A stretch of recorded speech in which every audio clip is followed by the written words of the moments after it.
The 9,873rd meeting of the Security Council is called to order. The provisional agenda for this meeting is the situation in the Middle East. The agenda is adopted. In accordance with Rule 37 of the Council's Provisional Rules of Procedure, I invite the representative of Yemen to participate in this meeting. It is so decided.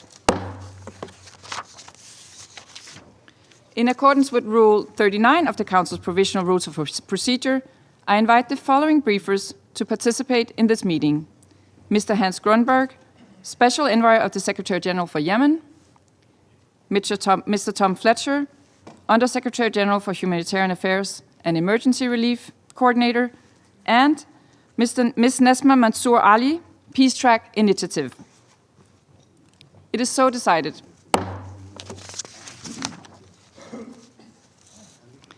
The Security Council will now begin its consideration of item 2 of the agenda. I now give the floor to Mr. Hans Grunberg. Tack, fru ordförande.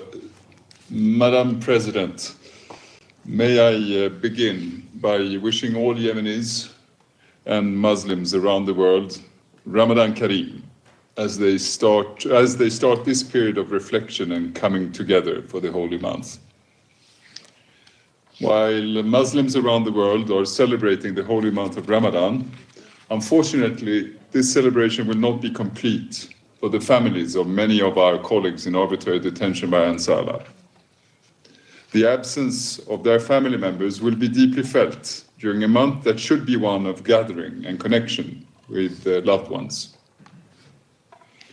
Some will even be grieving, as the family of our World Food Programme colleague Ahmed. Some colleagues' parents have also passed away while they have been in detention without knowing the fate of their children. I once again call for the immediate and unconditional release of the detainees, and I'm grateful for this Council's continued support on this issue. Madam President, it is now over 10 years of this unresolved conflict. The grinding hardship that Yemenis are suffering only deepens. Since its onset, GDP per capita has more than halved. Civil servants in Ansar Allah-controlled areas have not been regularly paid on time or in full since 2018, while those in government of Yemen-controlled areas also face some delays to their salary payments.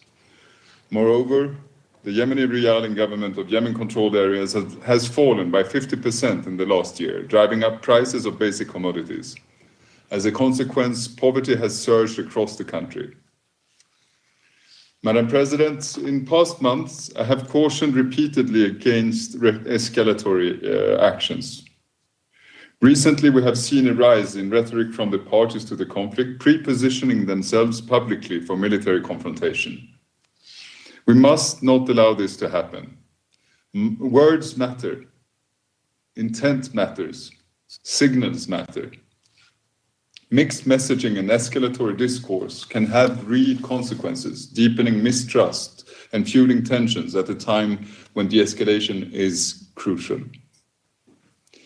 While a resumption of large-scale ground operations in Yemen has not occurred since the UN-mediated truce of April 2022, military activity continues. I remain concerned by recent reports of shelling, drone attacks, infiltration attempts, and mobilization campaigns, more recently witnessed in Marib, as well as in other areas such as Al-Jawf, Shabwa, and Taiz. I therefore also reiterate my calls on the parties to refrain from military posturing and retaliatory measures that could risk plunging Yemen back into widespread conflict, where civilians will again pay the price. Madam President, as you know by now, my team and I remain undeterred by the challenges we're facing. Council. My name is Nesma Mansour Ali. I am the Senior Policy and Communication Officer representing Peace Track Initiative and Women's Solidarity Network. Our work focuses on climate justice, inclusive peace building, and protecting women's rights in Yemen. Today, I will highlight the urgent threats posed by Yemen's protracted conflict, climate change, and the deterioration of human rights. Yemen has been ravaged by over a decade of armed conflict, coupled with environmental degradation and climate crisis. These realities have weakened state institutions and collapsed social protection systems, creating multidimensional insecurities that left vulnerable population, particularly rural and marginalized women, on the brink of survival. I am a migrant of conflict and climate change. I was forced to leave my hometown Aden and parted with my family in 2020. Life at the time in Aden and continues to be unbearable, with scorching temperatures, chronic water shortages, and relentless power cuts, at the time amidst of COVID-19.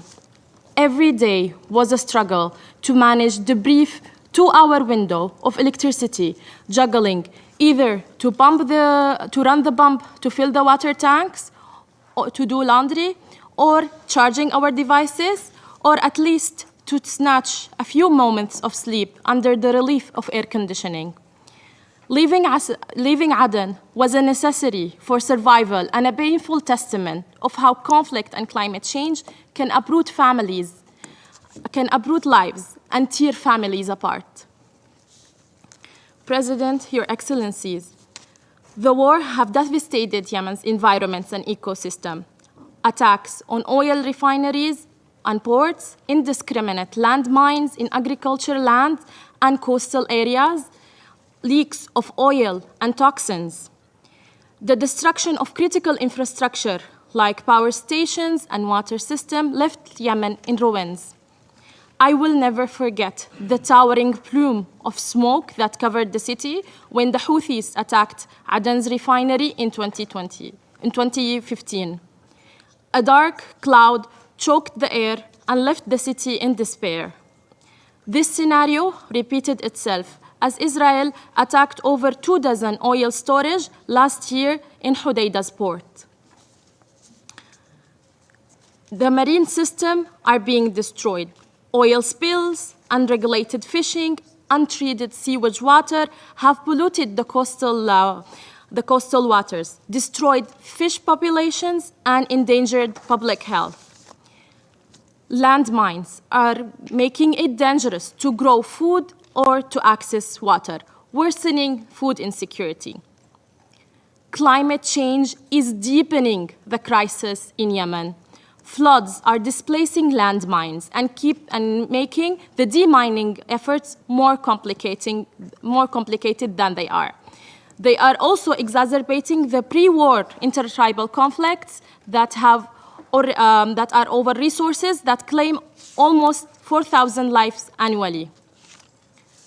President, Your Excellencies, women, especially those who lead households, are disproportionately affected by climate change. A survey by our partners at South 24 found that 88% of women in Aden, Hadramaut, and Al Mahra have reported that climate change is damaging their income-generative activities, such as salt extraction, fish drying, and handcrafts. Additionally, cultural norms further hinder women's resilience, as they are often discouraged from learning to swim and leaving them vulnerable during floods and cyclones. Consulting with women across Yemen, I have heard heartbreaking stories of how the intersection of climate change and armed conflict is upending their life. Aisha, a fisherwoman from Aden, have shared the fish are vanishing. We are forced to wander into the dangerous water just to survive. Aisha's words shows the desperation of coastal communities as pollution, overfishing, and climate change deplete their livelihoods. Fatima, a woman from Al Mahra, shared how she survived Tig cyclone in 2023 that destroyed her family's agricultural land, their only source of income. Meanwhile, Sumaya, a young entrepreneur and a friend of mine, had to abandon her dream of opening a chocolate business due to rising temperatures, increasing costs of raw materials, and endless power cuts. President, Your Excellencies, The women's stories of determination amid vanishing fish, ruined crops, the deterred dream highlight their unwavering strength as they confront the harsh realities of climate change. As we approach Women's International Day and the mark of the anniversary of the Beijing Platform, it is imperative that we prioritize the impacts of climate change and conflict on achieving gender equality. To conclude, I call on the UN Security Council to act decisively before challenges push an already suffering population past the point of return, and to take into consideration these recommendations. First, prioritize climate-responsive peace building by integrating climate change into peace negotiations, ensuring that climate adaptation and environmental restoration are central to any peace agreement or political settlement in Yemen. Second, demand that the Sanctions Committee investigate environmental destruction as a potential war crime, including attacks on critical infrastructure such as oil refineries, ports, water systems, and demand accountability for environmental destruction. Third, ensure full inclusion of women in all peace and political processes and support and fund local peace initiatives, including those that address intertribal conflicts over water and land. Fifth, promote environmental rehabilitation by supporting programs to clean up oil and toxin spills, remove landmines from agriculture and coastal areas, and restore damaged ecosystems, particularly in fishing zones and farming communities. Fifth, support enforcing environmental regulations, working with national and local teams, as well as international partners to strengthen environmental governance and regulate private sector activities that contribute to the pollution and resource depletion. Finally, provide targeted support for women-led households by expanding social protection programs such as cash transfers and livelihood support. Thank you. I thank Ms. Mansour Ali for her briefing. I now give the floor to those council members who wish to make statements. I give the floor to the representative of the United Kingdom. Thank you, President. I thank Special Envoy Grunberg, USG Fletcher, and Ms. Ali for briefing us today.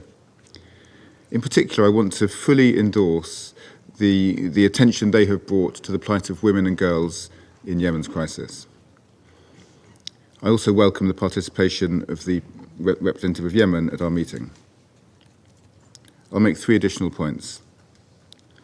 First, the UK welcomes the Council's strong and united condemnation last month of the ongoing detentions by the Houthis and the tragic death of a World Food Programme member of staff in Houthi captivity. Continued Council unity sends a clear and unequivocal message to the Houthis that they must unconditionally and immediately release those detained. We fully support the UN's decision to pause humanitarian operations in Sada. This pause is a direct consequence of the Houthi threat undermining the security and safety of aid workers.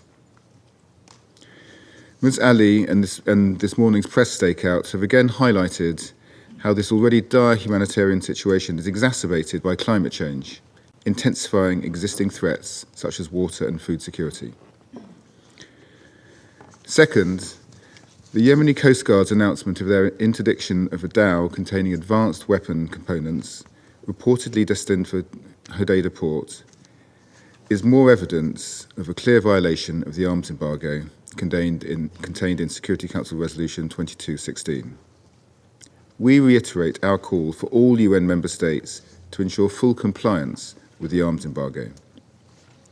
In particular, we call for the Iranian government to cease its destabilising activity in the region. UNVIM remains critical to preventing the smuggling of illicit arms. The UK calls on the international community to provide unwavering support to UNVIM and to ensure it has the funding necessary to fulfil its obligations. We also continue to support Yemen's Coast Guard as it looks to strengthen its capacity to protect maritime borders. In partnership with the government of Yemen and international partners, we look forward to the launch of the Yemen Maritime Security Partnership later this year. Finally, President, the UK remains committed to achieving lasting peace in Yemen and the broader region. Ultimately, long-term stability and security in Yemen can only be achieved through a UN-led inclusive political settlement. We will continue to give our full support to Special Envoy Grunberg in this effort. I thank you. And I thank the representative of the United Kingdom for the statement. I now give the floor to the representative of the United States. Thank you, Madam President, and we wish you success in your tenure as President of the Council this month. Thank you, Special Envoy Hans Grunberg, Under Secretary General Tom Fletcher, and from the Peace Track Initiative, Ms. Nesma Mansour Ali. Thank you for your briefings and in particular for underscoring the continued Houthi threats to international peace and security, and how the Houthis' creation of an untenable environment for continued aid provision in areas under Houthi control directly led the UN to pause all activities in Yemen's Sada governorate. The Security Council spoke with one voice last month by issuing a press statement condemning the tragic death of a World Food Program employee in Houthi captivity and demanding the immediate release of all those, including UN, NGO, and diplomatic staff, unjustly detained by the Houthis. Madam President, in line with President Trump's executive order on redesignating the Houthis as a foreign terrorist organization, the United States is taking concrete steps to eliminate the Houthis' capabilities and has designated the Houthis as a foreign terrorist organization, which was announced this week. The United States is also using targeted sanctions to deprive the Houthis of illicit revenues. Our sanctions seek to preserve space for legitimate activities that support Yemenis living in Houthi-controlled territory who bear no responsibility for the Houthis' malign actions. We will also take steps to stop Iran's support for Houthi terrorism in accordance with President Trump's national security presidential memorandum reimposing maximum pressure on Iran. We will take action against the Houthis should they resume their reckless attacks in the Red Sea and surrounding waterways and on Israel. Every UN member state has a responsibility to abide by its obligations under the resolutions adopted by this Council, including concerning the prohibition on providing arms or related material, as well as related to training or financial assistance to the Houthis. As a Council, we must respond to Iran's flagrant violations of our resolutions through its continued arming of the Houthis.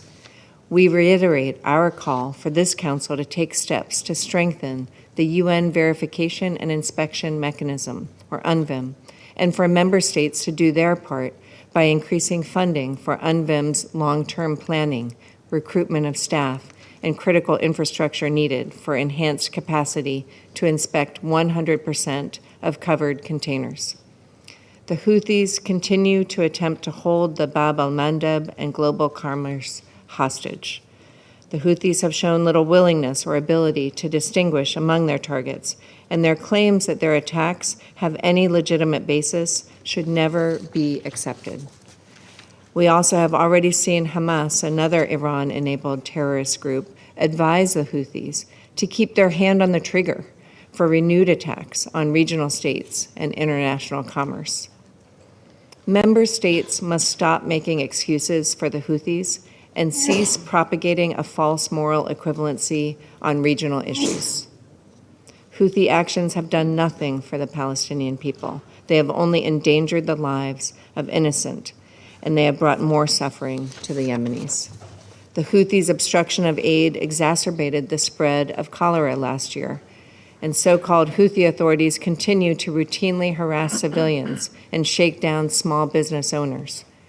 Now they are forcing Yemeni money exchangers to buy shares in a Houthi-controlled network for transfers, imposing their mafia-like control over the Yemeni private sector.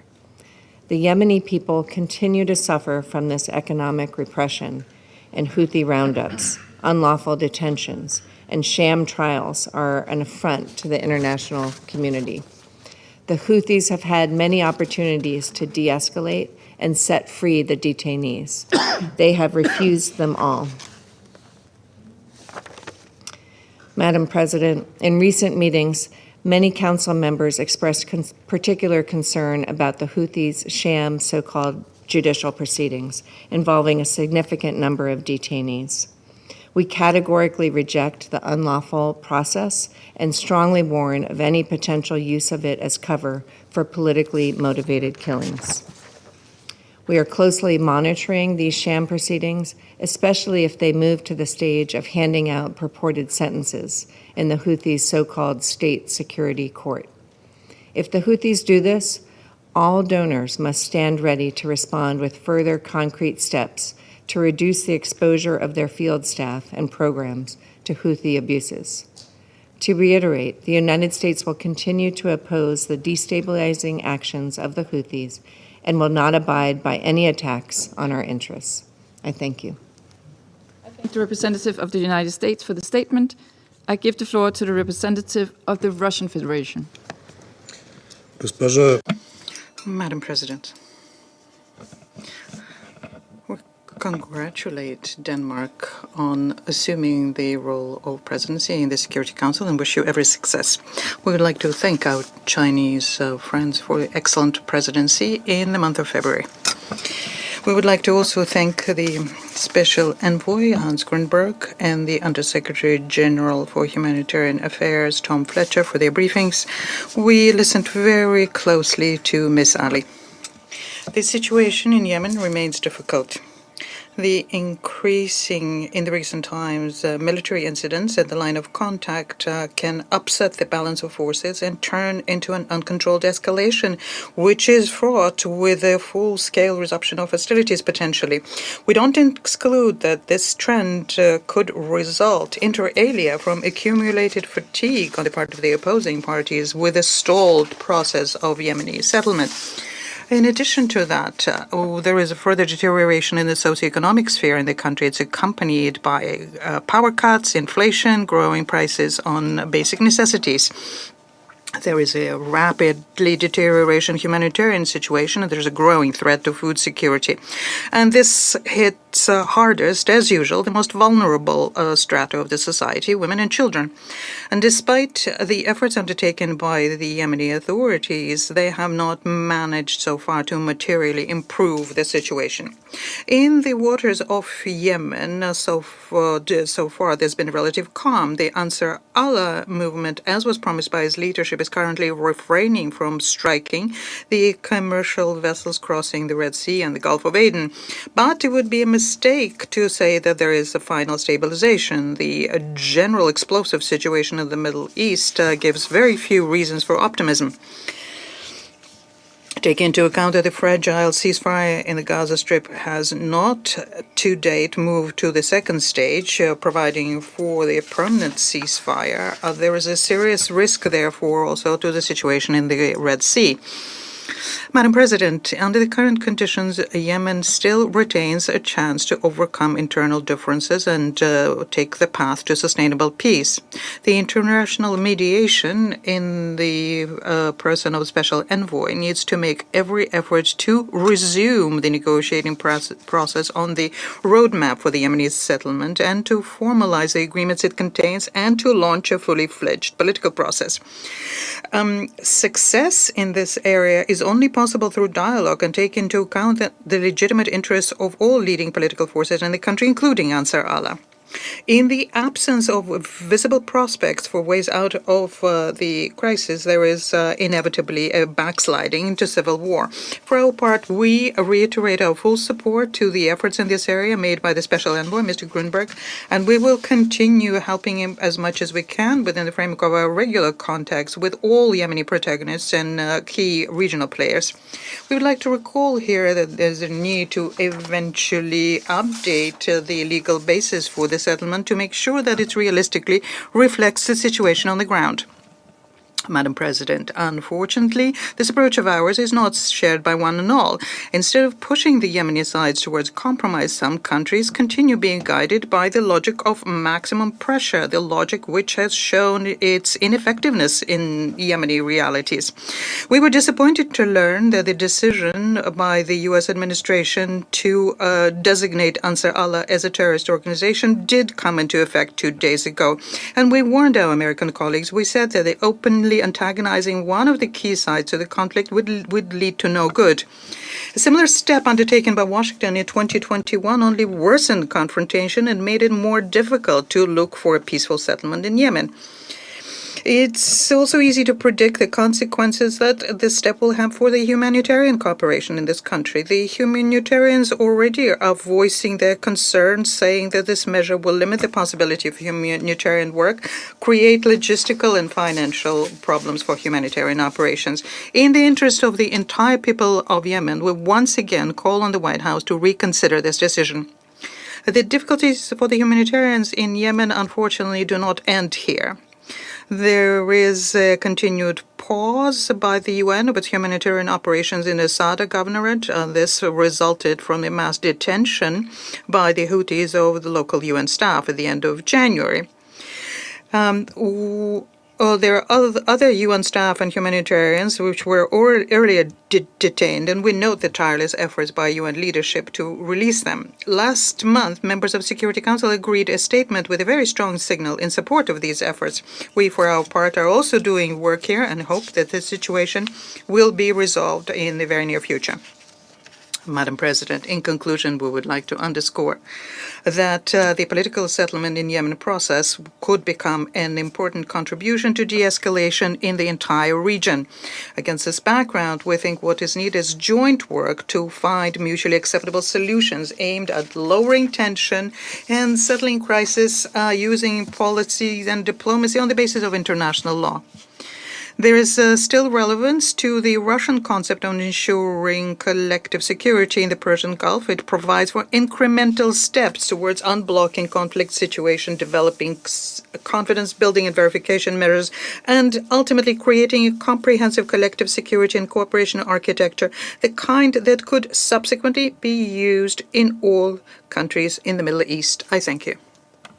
I thank the representative of the Russian Federation for the statement. And I give the floor to the representative of Sierra Leone. Thank you, Madam President. Madam President, I have the honor to deliver the statement on behalf of the A3+ members, Algeria, Guyana, Somalia, and my country, Sierra Leone. We thank the briefers, Mr. Hans Grunberg, Special Envoy of the United Nations Secretary General for Yemen, Mr. Tom Fletcher, Under Secretary General for Humanitarian Affairs and Emergency Relief Coordinator, and Ms. Nassim Massour Ali for their insightful and comprehensive briefings. We also welcome the participation of the representatives of Yemen in today's meeting. Madam President, at the outset, the A3+ reiterate and fully support I thank them all for their briefing. the Yemeni-led, Yemeni-owned political process under the auspices of the UN to ultimately bring lasting peace to Yemen. I thank you. And I thank the representative of Sierra Leone for the statement. I give the floor to the representative of France. Merci, Madame. Thank you, Madam President. I wish to thank the Special Envoy of the Secretary-General, Hans Grunberg, as well as Under Secretary-General for Humanitarian Affairs, Tom Fletcher, and Ms. Nisma Ali. I thank them all for their briefings. I also welcome the permanent representative of Yemen to this meeting. Madam President, the Security Council has spoken out with one voice to denounce the systematic violations of international humanitarian law committed by the Houthis, the latest of which was the death last month of a WFP humanitarian worker who was detained in inhumane conditions.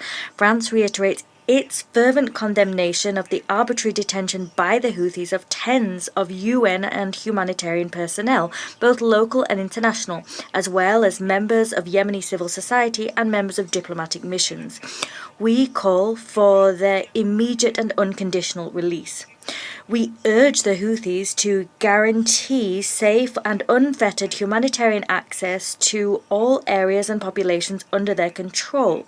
They must cease all threats and disinformation campaigns targeting humanitarian personnel. France hails the unstinting commitment of UN and humanitarian agencies who remain present in the field. We call upon the Houthis to create the conditions necessary for the resumption of UN activity in the Sadr Governorate. Through their actions, the Houthis are hampering the distribution of aid which the Yemeni people need, and are further worsening the humanitarian crisis in the country. With International Women's Day just around the corner, France recalls its commitment in this area, and we underscore the fact that humanitarian crises and conflicts disproportionately affect women. This is particularly true in Yemen. France organised, alongside the teams of the Special Envoy, a workshop on the Women, Peace and Security agenda. This on the margins of the Paris AI Summit at the beginning of February. We did this in order to address the challenges and opportunities created by digital technologies. President, we here denounce the provocative statements made by the Houthis regarding the attacks in the Red Sea that they perpetrate and which they must cease. We will continue our commitment as part of the EU defensive operation within its security and defence policy, ASPIDES, in order to protect maritime security and the freedom of navigation in accordance with international law and in coordination with our partners. The Special Envoy himself said so. Only a political solution will put an end to the conflict. France reiterates its full support for the Special Envoy as he prepares the necessary resumption of the peace process. Finally, France reiterates its commitment to stability in Yemen and regional security. We recall the need to avoid any new escalation in the region, and we call upon Iran to cease its support for the destabilizing actions seen in the Middle East. Thank you. Thank the representative of France for the statement. The presence of the permanent representative of Yemen at today's meeting. Since mid-January, following the ceasefire in Gaza, the situation in the Red Sea has shown signs of easing. China calls on all parties concerned to continue to exercise restraint, work for further de-escalation of the situation, and seize the opportunity to redouble efforts towards a political settlement in Yemen. A political solution is the fundamental way out for the Yemeni issue. All parties in Yemen should demonstrate willingness to work towards the same direction and uphold the Yemeni-led and Yemeni-owned principle in seeking a comprehensive solution. China commends the active mediation efforts by Special Envoy Grunberg. The top priority right now is to rebuild trust among parties and create conditions for the resumption of dialogue and communication. All relevant parties in the international community should play a constructive role in this regard and avoid any action that may aggravate confrontation and escalate the situation. The economic and humanitarian situations in Yemen are worrying. The international community should continue to lend a helping hand, increase instead of decrease the provision of humanitarian assistance, and prioritize food security. China is concerned about the continued detention of UN staff members and urges the Houthis to immediately release all detained UN personnel. We call on all parties in Yemen to respect and fulfill their obligations under international humanitarian law, facilitate humanitarian operations, ensure safe and unhindered humanitarian access, as well as safety and security of humanitarian workers. President, the Yemeni issue and the situation in the Red Sea are closely linked to the regional context. At present, when it comes to whether the ceasefire in Gaza can hold, and whether the transitions among the three phases of the ceasefire can materialize, there are enormous challenges. China supports the efforts of Egypt and other Arab countries to promote the continuous and effective implementation of the ceasefire agreement, advance humanitarian relief, and restore security and stability in Gaza. We call on the international community to make concerted efforts to resolve the question of Palestine, restore peace and stability in Yemen and the Red Sea, and achieve long-term peace and stability in the region. Thank you, President. I'll make a statement in my capacity as the representative of Denmark. Like others, I want to stand by thanking Special Envoy Grunberg and Undersecretary General Fletcher for their briefings. I wish to give a special thank you to our civil society briefer, Nesma Mansour Ali, for bringing new perspectives to the Council today on the need to address the often overlooked effects of climate change in Yemen and its impact of insecurity and conflict. And I also welcome the representative of Yemen to our meeting today. Colleagues, allow me to make 3 points. First, as we have heard from USG Fletcher this morning, the continuing deterioration of the humanitarian situation in Yemen is deeply concerning and having staggering consequences for, in particular, women and girls. With an economy on the brink of collapse, persistent electricity cuts, severe food insecurity and acute water scarcity for too many Yemenis, it is hard to maintain hope. The humanitarian needs are further compounded by the exacerbating impacts of climate change.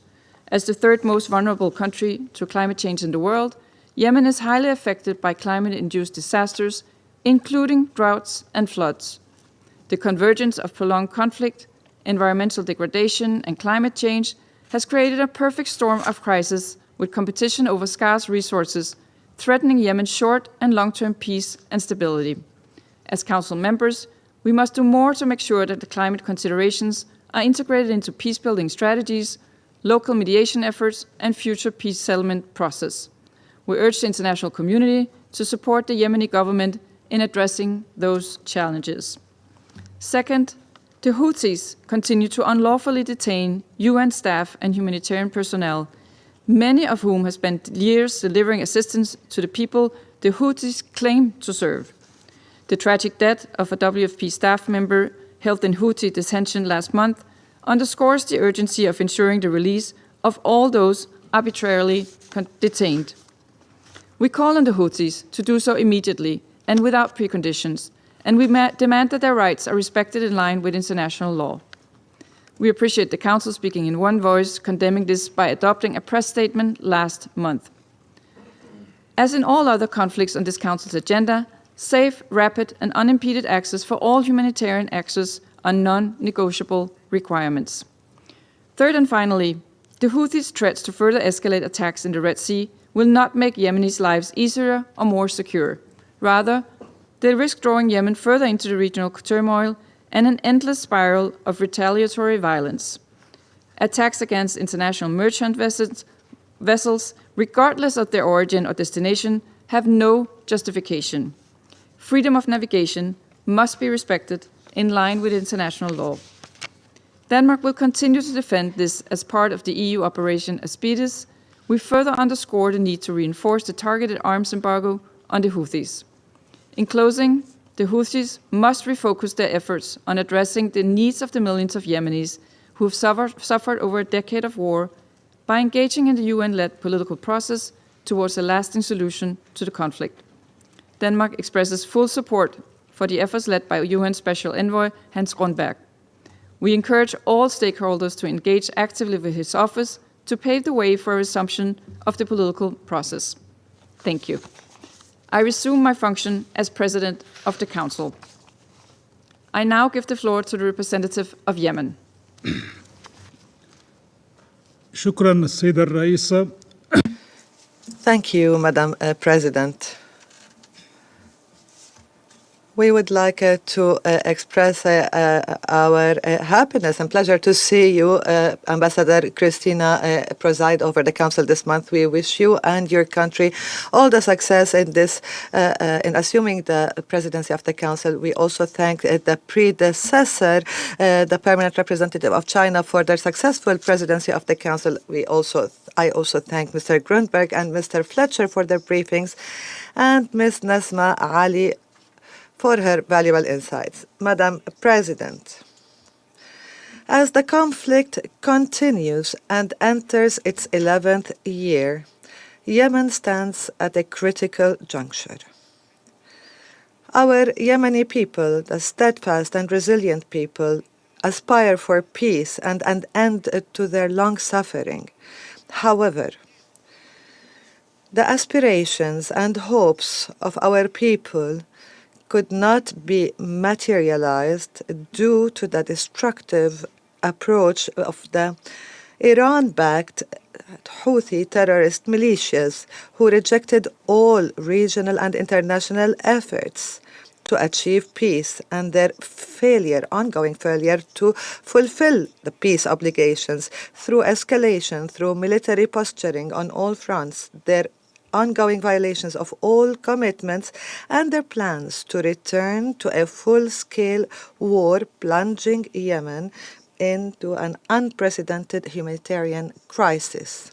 In this context, the Presidential Leadership Council and the Yemeni government reaffirm their keen interest on positively engaging with all regional and international initiatives and efforts, as well as the UN efforts through the Special Envoy to Yemen, to reach a political settlement of the Yemeni crisis and end this destructive war in line with the agreed parameters of a political solution, primarily Security Council Resolution 2216, which is a cornerstone and a roadmap to address this crisis.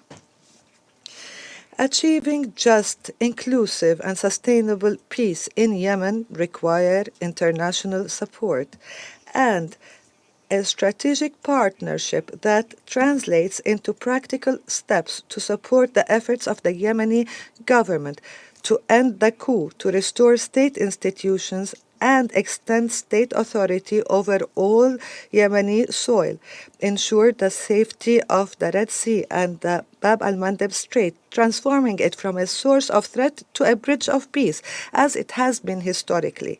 Implement the resolutions to prevent the flow of arms from the Iranian regime to the Houthi militias, because this constitutes a constant source of threat to regional and international peace and security, prolong the conflict, and further exacerbate the humanitarian crisis for Yemenis. Madam President, the Yemeni government welcomes the announcement by the U.S. State Department that the designation of Houthis as a foreign terrorist organization has become effective. This is a very important step to address the threats posed by these terrorist militias supported by the Iranian regime, that with terrorist actions that targeted civilians, infrastructure in Yemen and neighboring countries. They targeted commercial vessels in the Red Sea in a constant threat to maritime security and free navigation and international trade routes. The Yemeni government fully supports this designation as an effective tool to stop the financial and material support to these militias. We also renew our call to the international community to take similar steps to dry up sources of funding for the Houthis, sources for their weapons, and strengthen efforts aimed at restoring stability and peace in Yemen. The Yemeni government reiterates its full commitment and readiness to work with partners in the international community to ensure the implementation of this decision to serve the best interest of the Yemeni people and enhance peace and security in the region, and to take all necessary measures so that the requirements of these designations are veered towards its main objectives, namely to dismantle the infrastructure of the terrorist Houthi militias without prejudice to the interests of the citizens, humanitarian aid, food imports, commercial activities, and to mitigate any negative implications of this designation to the humanitarian situation.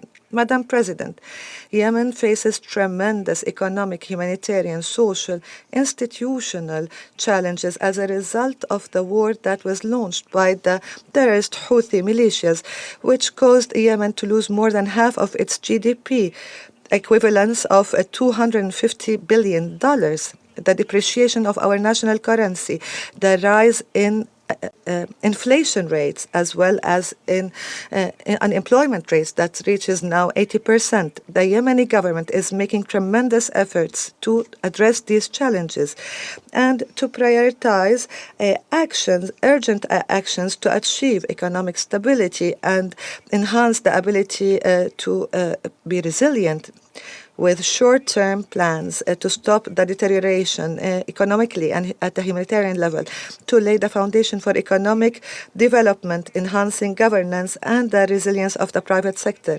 We look for the doubling of support by the international community and the development partners of Yemen to redirect their funding in accordance with these priorities in the economic development, humanitarian and service sectors. We need to build upon the important outcomes of the ministerial high-level meeting that was held earlier this year in New York to support the efforts of the Yemeni government and its messages of support, political and economic, to the government and their vision of the government and its for economic reform, as well as the 5 main pathways according to this vision to address the current challenges.